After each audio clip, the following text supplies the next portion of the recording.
স্বাধীনতার বিরোধিতার জন্য জামায়াতকে ক্ষমা চেয়ে ভোট চাওয়ার আহ্বান জানিয়েছেন বিএনপি মহাসচিব মির্জা ফখরুল ইসলাম আলমগীর। সকালে ঠাকুরগাঁও ১ আসনে নির্বাচনী গণসংযোগে পথসভায় তিনি এসব কথা বলেন।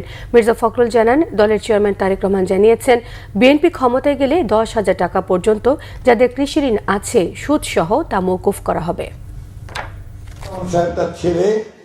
তিনি আসছিলেন, তিনি এসে আমাদের সামনে বলছেন যে আমাদের দল বিএনপি যদি নির্বাচিত হতে পারে তাহলে ১০,০০০ টাকা পর্যন্ত কৃষি ঋণ যাদের আছে সুদ সহ মাফ করে দেবে।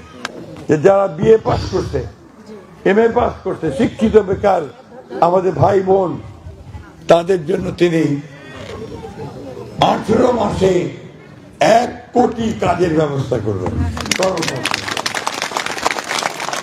এগুলো শুধু কথার কথা না, তিনি এগুলো করবেন, কারণ আমরা অতীতে এগুলো করে দেখিয়েছি বন্ধুগণ।